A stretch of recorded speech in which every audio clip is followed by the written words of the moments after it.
എന്താ വേണ്ടേ? എന്ത് മക്കളോ? ഓക്കെ.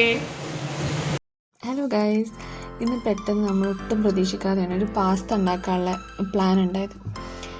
അപ്പോൾ സ്റ്റാർട്ട് ചെയ്ത് കഴിഞ്ഞതിന് ശേഷമാണ് അത് നിങ്ങൾക്കും കൂടെ ഷെയർ ചെയ്യാമെന്ന് വിചാരിച്ചത്. സിമ്പിളായിട്ട് ഉണ്ടാക്കാൻ പറ്റുന്നതാണ്. അപ്പോൾ അത് നിങ്ങൾക്കും കൂടെ ഷെയർ ചെയ്യാമെന്ന് വിചാരിച്ച് അപ്പോൾ സ്റ്റാർട്ട് ചെയ്ത് കഴിഞ്ഞതിന് ശേഷമാണ് ഞാൻ വീഡിയോ ഓണാക്കിയത്. അപ്പോൾ നമുക്ക് വീഡിയോയിലേക്ക് പോവാം. ഞാനിപ്പോൾ ഇവിടെ ഒരു സവാളയാണ് എടുത്തിട്ടുള്ളത്. സവാള വഴറ്റി അതിലേക്ക് വെളുത്തുള്ളി ഇഞ്ചി പേസ്റ്റ് ഇട്ടിട്ടുണ്ട്. പിന്നെ മഞ്ഞൾപ്പൊടി, മുളക് പൊടി, ഉപ്പ് എന്നിവ ഇട്ടിട്ട് നന്നായിട്ട് സോട്ട് ചെയ്യുക.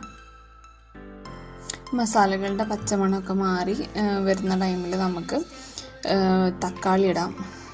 തക്കാളി ഇട്ടിട്ട് നന്നായിട്ട് അത് ഉടച്ച് നന്നായിട്ട് വേവണം. അതുവരെ നമുക്ക് വെയിറ്റ് ചെയ്യാം. പിന്നെ എരിവൊക്കെ നിങ്ങളെ പാകത്തിന് ഇട്ടാൽ മതി. ഞാനിവിടെ കാശ്മീരി ചില്ലിയാണ് ഇട്ടിട്ടുള്ളത്. നിങ്ങൾക്ക് നിങ്ങൾ കുട്ടികൾക്ക് എത്ര എരിവാണെന്ന് വെച്ചാൽ അതുപോലെ ഇട്ടാൽ മതി. അങ്ങനെ തക്കാളി ഇട്ട് നന്നായിട്ട് വഴറ്റി നമുക്ക് ബാക്കിയുള്ള പരിപാടികൾ നോക്കാം. തക്കാളി വഴറ്റി വന്നതിന് ശേഷം നമുക്ക് ക്യാപ്സിക്കം ഇട്ടിട്ടുണ്ട്. നമ്മൾ ക്യാപ്സിക്കം ഇത്ര നേരത്തെ ഇടണമെന്നില്ല. ഞാൻ കുറച്ചും കൂടെ നന്നായിട്ട് വെന്തോട്ടെ വിചാരിച്ചിട്ടിട്ടതാണ്. മക്കൾക്കൊന്നും അതിങ്ങനെ നന്നായിട്ട് കടിക്കാൻ കിട്ടുന്നത് ഇഷ്ടമല്ല. അപ്പോൾ നന്നായിട്ട് വെന്തോട്ടെ വിചാരിച്ചിട്ടാണ് കുറച്ചും കൂടെ നേരത്തെ ഇട്ടത്. നിങ്ങൾക്കത് കടിക്കുന്നത് ഇഷ്ടമാണെന്നുണ്ടെങ്കിൽ കുറച്ചും കൂടെ കഴിഞ്ഞിട്ടിട്ടാൽ മതി. അതിനുശേഷം ഞാൻ കുറച്ച് ചിക്കൻ ഇട്ടിട്ടുണ്ട്. ജസ്റ്റ് ഫ്ലേവറിന് മാത്രം കുറച്ച് ചിക്കൻ ഇട്ടിട്ടുള്ളൂ. അങ്ങനെ ലേശം ചെറുതാക്കി കട്ട് ചെയ്തിട്ടുള്ള ചിക്കൻ ഇട്ടിട്ടുണ്ട്. എന്നിട്ട് നമുക്ക് അത് അടച്ചു വെച്ച് കുറച്ച് നേരം അത് വേവാൻ വേണ്ടി വെക്കാം. അങ്ങനെ ചിക്കൻ ഫുള്ളായിട്ട് വേവേണ്ട ആവശ്യമില്ല. കുറച്ച് വെന്തതിന് ശേഷം നമുക്ക് അതിലേക്ക് ഒരു മാഗി ക്യൂബ് ഇടാം. ഒരു മാഗി ക്യൂബും കൂടെ ഇട്ടിട്ട് നന്നായിട്ട് ഇളക്കിയിട്ട് നമ്മൾ കുറച്ച് നേരം കൂടെ ഒന്ന് ഇളക്കിയിട്ട് വെക്കാം.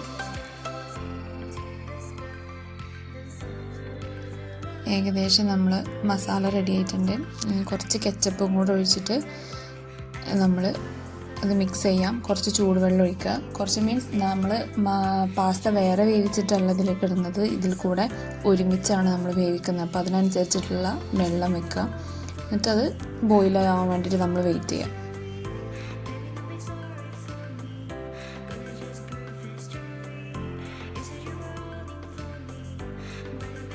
അപ്പോൾ നമ്മൾ വെള്ളം നന്നായിട്ട് തിളച്ച് വന്നിട്ടുണ്ട്.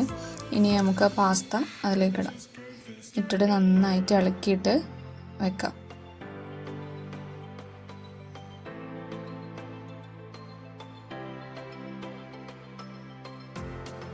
ഇനി നമ്മൾ വെള്ളം ഒഴിക്കുന്ന ടൈമിൽ കുറച്ച് ഓയിലും കൂടെ ഒഴിക്കണം കേട്ടോ. ഞാൻ അതൊന്ന് വിട്ടുപോയതാണ്. അപ്പോൾ ഞാൻ കുറച്ച് ഓയിൽ ഒഴിക്കുന്നുണ്ട്. നിങ്ങൾ കുറച്ചും കൂടെ നേരത്തെ ഒഴിക്കുകയാണെങ്കിൽ അതാണ് ബെറ്റർ. എന്നിട്ട് നമ്മൾ അടച്ച് വെച്ചിട്ട് ഒന്നും കൂടെ വേവിക്കാൻ വേണ്ടിയിട്ട് വെക്കുന്നുണ്ട്.